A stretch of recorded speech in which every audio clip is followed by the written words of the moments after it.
the Lyft and Uber topic, where the city was saying, we are not sure we want this. The taxi lobby was really against it. And as a young person, I was outraged that we weren't doing more to support them and bring them to the city. Youth versus maturity. That's one of the issues in today's elections and could be the deciding factor in one city council race. We have that and more live on Star City News.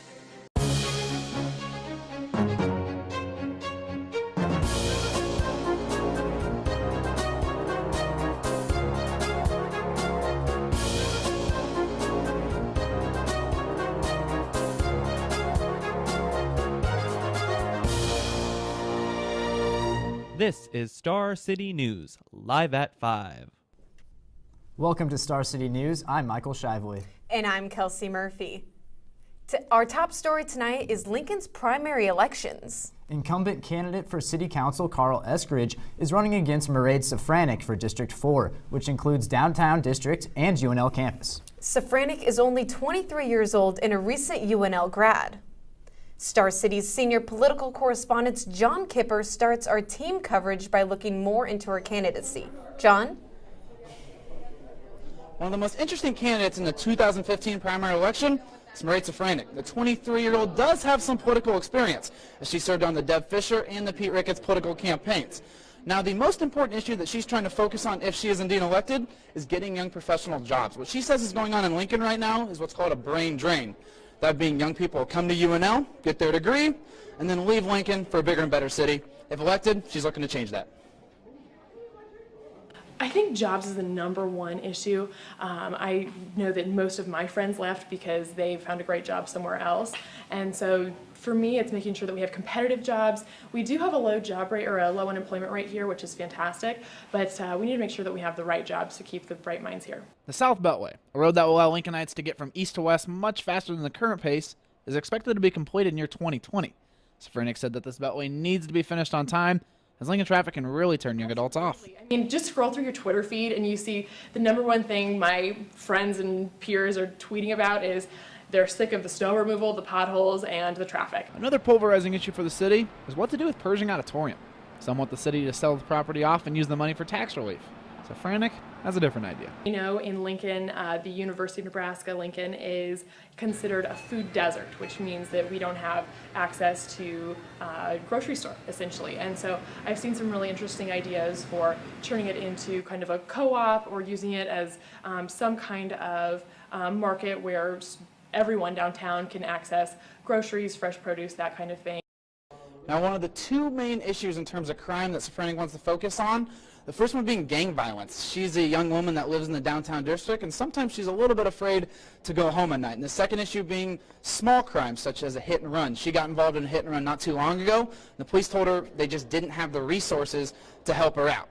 Now, one of the biggest hurdles Safranek will have to face in order to get elected is voter turnout. It is a primary election here in Lincoln, and not that many people tend to come to vote. I'm with Dustin Hoffman right now, and he has been looking at this issue all day. Dustin, what did you find out? Yeah, John, I talked to Lancaster County Election Commissioner Dave Shively earlier today, and he said not to expect a big turnout, just your regular voters. City elections or local elections are probably our lowest turnout of younger voters. We tend to probably about a quarter of our voters going to be age 66 and older. And we usually have about the same number of registered voters under 25 as we do over 66. Only 25% of Lincoln is expected to vote, and most kids on campus don't even know there's an election today. You planning on voting at all today? No. Do you know anyone that really is, or did you know that there's an election going on today? I didn't know there was an election until I saw a booth over there. You plan on voting at all today? No. Did you know that there's going to be any type of election today? I wasn't aware. Weather plays a factor in how many people show up, but Shively doesn't expect the weather to play that much of a role today. Oh, it does affect it a little bit. I mean, at least it's not pouring rain, and so if we'd have a whole day of thunderstorms, that would probably affect it more than just the drizzles that we're having today. And it does sound like this isn't going to last all day. It maybe be just this morning, so hopefully it'll clear off or at least stop raining, and people will get out and vote this afternoon. I was here for an hour earlier today, and only one voter came through. Today, in total, there was 8. And I do remind people that not everyone that voted today, as some people decided to vote via absentee ballot. Reporting for Star City News, this is Dustin Hoffman, and I'm John Kipper. Thanks for the team coverage there, guys. Now, if you still haven't voted today, there's still time. The link below will help you find your polling place tonight. But remember, polls do close at 8 o'clock. One item on the ballot today that John and Dustin didn't cover is a potential sales tax increase. If passed, the sales tax will increase 1/4 cent for 3 years. The money will be used to replace the city's emergency radio system and build 4 new fire stations. Fire officials are for the increase because they need the new stations to keep response times low. The new radio system would allow police, firefighters, and medics to better communicate with each other. When we come back, we will reveal the newest presidential candidate for the 2016 election. But for now, let's take a look at some special causes in the month of April. Each month, different causes are promoted by awareness months. At Star City News, we want to recognize 3 important issues being highlighted in April. We'll share these with you throughout tonight's newscast. 1 in every 68 children are affected by autism, the fastest growing developmental disorder in the U.S. This month, we are recognizing the 3.5 million people living with the disorder.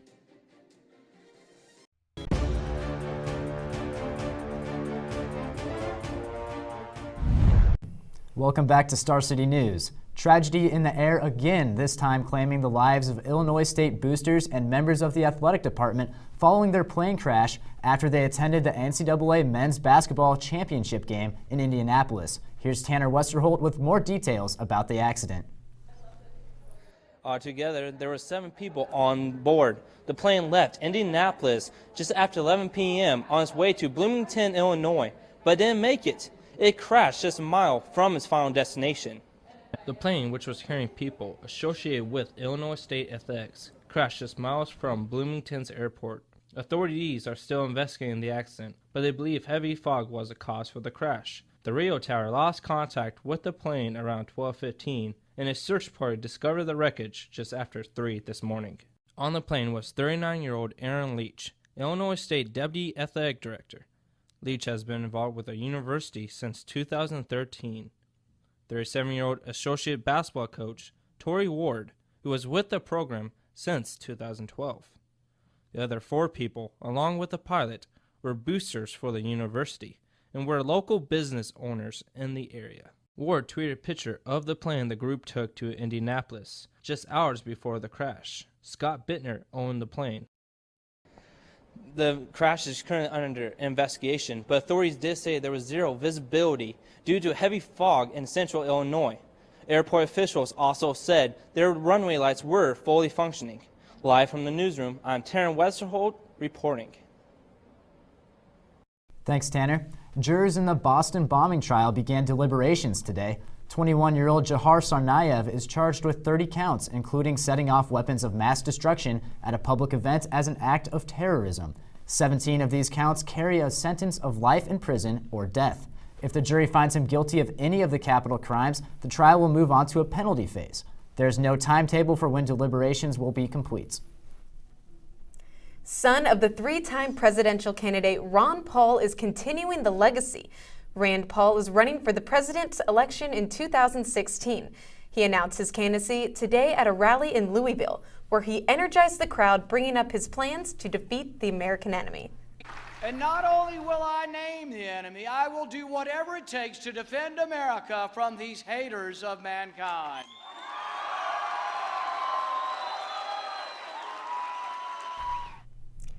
He is the second major Republican candidate to officially announce his plans to run. Senator Ted Cruz of Texas is the only other Republican to confirm his bid. Authorities are still investigating the death of a Lincoln man. The police identified the body found in the river near UNL's East Campus as James Lawrence of Lincoln. The cause of death is still pending. So far, officials are waiting for toxicology results. Right now, police say there are no signs of physical violence and have ruled out murder. Up next, we have Audra with the forecast, but here's another awareness reminder.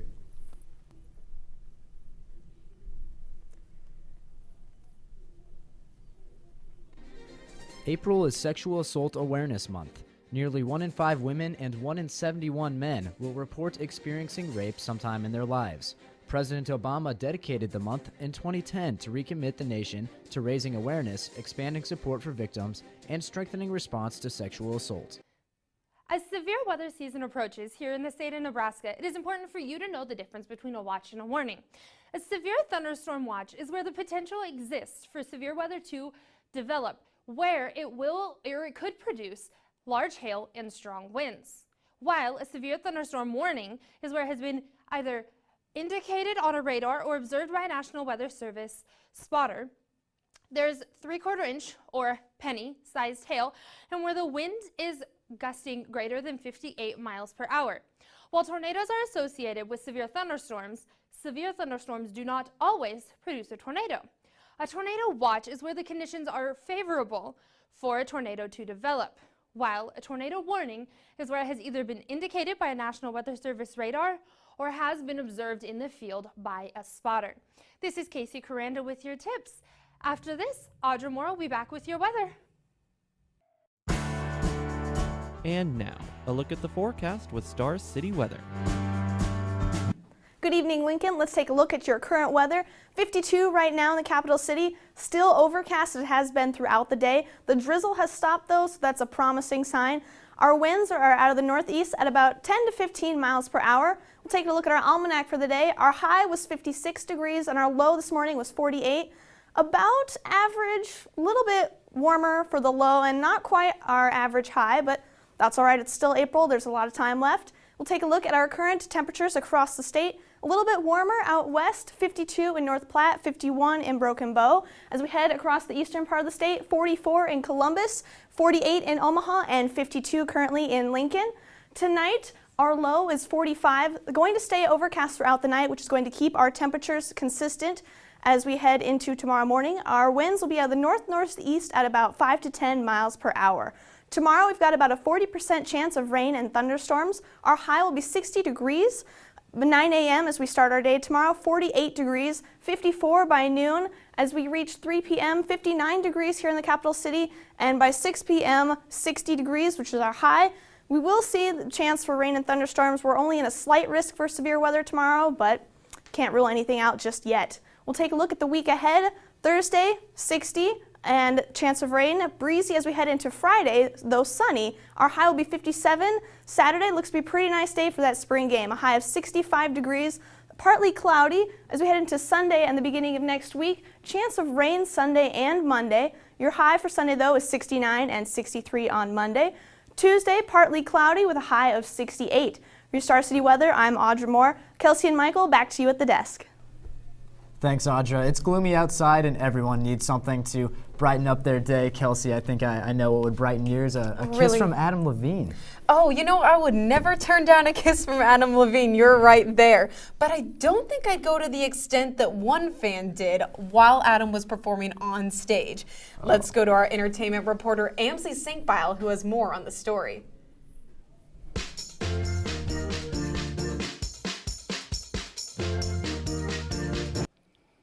Hi, I'm Amsley Sinkbile, and I have your entertainment news of the day. Furious 7 broke all kinds of records at the box office over the weekend. It wasn't all smiles, though, as the cast was missing a special part to their project. During the red carpet premiere, Vin Diesel said it was hard for him to be so happy when he was so emotional for Paul Walker and his family. Every actor says the movie is as emotional as it gets, especially the ending scene. As we remember, Walker died in a car accident last summer as Furious 7 was in the middle of filming. There have been rumors of a Furious 8 and 9, but nothing has been confirmed at this time. We've all had the easy scare. Someone creeps up behind us and then, bam, they grab you and you scream, but then it's over and there's usually the nervous giggle after. Well, how would you like to be performing in front of thousands of people and have that same experience? This was the case for Maroon 5's Adam Levine. Watch this.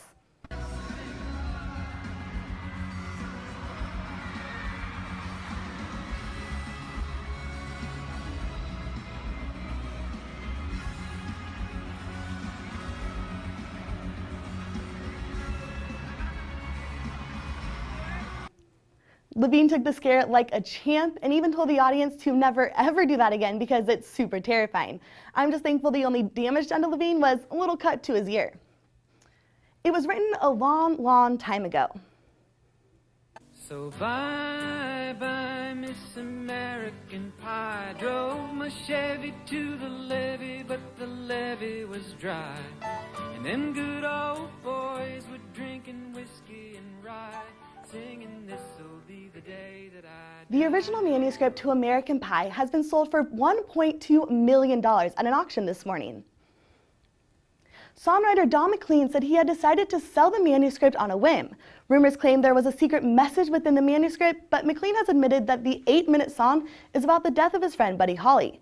Maybe we'll find out more once the new owner sifts through the 16 pages of handwritten draft work. I know I'd love to get my hands on that master creative piece. That's all I have for your entertainment buzz. For Star City News, I'm Ansley Sinkfile. April Fights for the Children. This month promotes prevention of child abuse.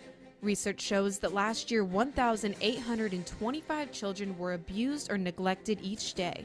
Today, we recognize and focus on promoting healthy families.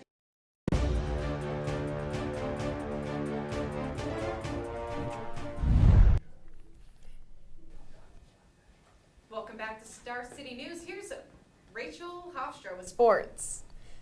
Michael, did you end up catching that game last night? I did. It was a heck of a game. I was cheering for Wisconsin, but at the end, I was just happy. It was some good basketball. You know, I watched a lot of the tournament, but my bracket busted from the beginning. Yeah. Mine hung in there for most of it, but then I heard recently that the 12-year-old won the ESPN Bracket Challenge, and Rachel Hofstra here with sports has more on how a 12-year-old embarrassed the rest of the country. Rachel?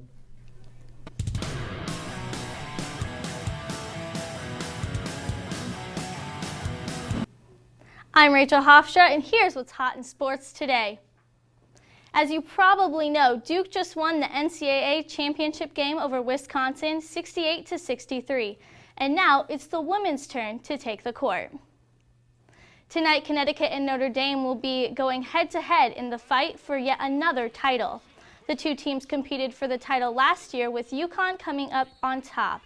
The Huskies are looking to win its third consecutive national title, while Notre Dame is fighting for their first since 2001. UConn's said to be the favorite for tonight, but who knows? Maybe this will be the year of the Irish. And for all of you who were participating in the ESPN Tournament Challenge, get ready to be shocked and probably a little bit jealous. There are two people tied for first place with 1,830 points. And one of those winners legally can't even collect the money on his own. Why? Well, because he's only 12 years old. His dad had to submit his bracket and collect the winnings. So out of over 11 million brackets, a 12-year-old did better than you. Just let that one sink in for a second. Sam Holt says his method for the win was to rush through it and study up. Some helpful tips from the 12-year-old who beat you. And some disappointing news for you Husker baseball fans. Nebraska went into Maryland as one of the hottest teams in the country, but they can't say the same for when they left. The Huskers were swept and destroyed by Maryland, dropping them from ties for first to sixth place in the early conference season. Tonight, Nebraska will be going head-to-head with Kansas State in a non-conference matchup. K-State is also coming off of a heartbreak of their own after losing to West Virginia in the 9th inning. Nebraska is throwing Garrett King, who was named Big Ten Freshman of the Week today for his performance against Creighton. You can catch him and the game tonight at 6:30. And it has been announced that tomorrow morning, Teron Petaway and Tim Miles will be meeting to discuss Petaway's future. That's it for your sports today, but catch us up with us Thursday at Star City Sports. I'm Rachel Hofstra. Back to you, Michael and Kelsey. Thanks, Rachel. Kelsey, do you know anything about Coachella? Oh yeah, I'm all about the music festivals. I'm a big fan of Lollapalooza, Bonnaroo, and going to Tomorrowland in Berlin would be an ideal dream come true. Yeah, that would be awesome. And David Gass has more information for those that are not as informed as Kelsey on this. Here he is in entertainment.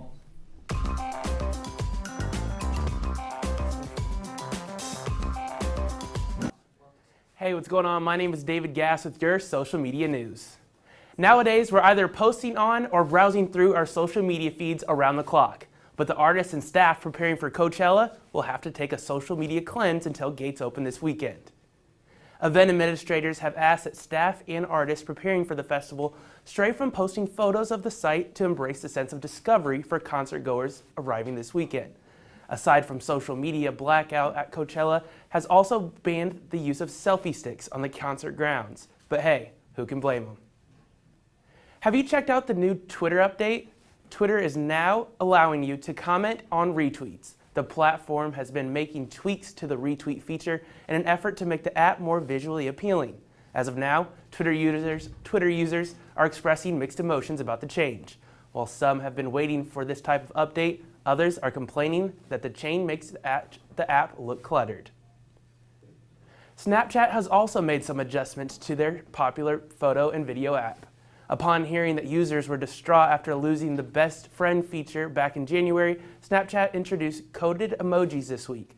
The emojis are featured next to each of the friends you interact with most to represent their level of friendship. Snapchat released this decoder using Beyonce and her friends to break down exactly how the emojis work within friend groups. As you can see here, the new feature will show you everything from who your best friend is to who you've been snapping most often. That's all I have for your social media news this week. For Star City, this has been David Gass. Thanks, David. And now we're going to take a look at our own Brent Bonflores, who dived into East Campus and is taking a look at how it's honoring the history. It's not hard to find, but you probably haven't seen it. After all, we're always so busy. But on UNL's East Campus, if you take just a second to listen, you can sit and hear the past. This is Willis Perrin back in the day, and his house in the winter with the porch on front. We would be standing right along Holdridge Street. Emily Levine is one person who still listens to the past. And that's the old house, which has the replica of the porch made and is now the landscape feature Perrin porch. She spent over 30 years studying the life of Willis Perrin, the first director of what is now UNL's East Campus. Everyone knew him. They called him Dad Perrin because he was like everyone's father. He was the go-to guy for everything out here. While Perrin and his house are now gone, his memory is preserved. Beautiful house. By Levine, and kept alive in the replica porch built in his honor. And once you walk out there, if it's quiet and you just stand out there, just try to conjure up him and his family and the life that took place in that house, because if you're of a certain ilk, you can feel that stuff. So if you take a second and take a seat on Perrin's porch, you just might feel a prodding of the past. For Star City News, I'm Brent Bonfleur. Thanks, Brent. With all the rush of elections and Rand Paul's announcement, it's nice to take a break and hang out on the porch. You know, I bet while you're hanging out on that porch, you can reflect on how poorly your bracket did this year. Ouch, Kelsey. I mean, Wisconsin was close. They almost got there. Yeah, it's just been a rough one for you. Yeah, that's all we have for you tonight on Star City News. We'd like to thank you for sticking with us this semester. This is our final newscast. How do you feel about wrapping up? You know, it's been a great semester, and I've sure learned a lot and had a great time reporting the news. And on the behalf of everyone with Star City, we thank our viewers for watching. Thanks for hanging around all semester. We do have a sportscast you can catch on Thursday at 5 o'clock. We'll be live from the studio. Hang in for one last with us, but that's all we have for tonight. I'm Kelsey Murphy. I'm Michael Shively. Good night. Good night.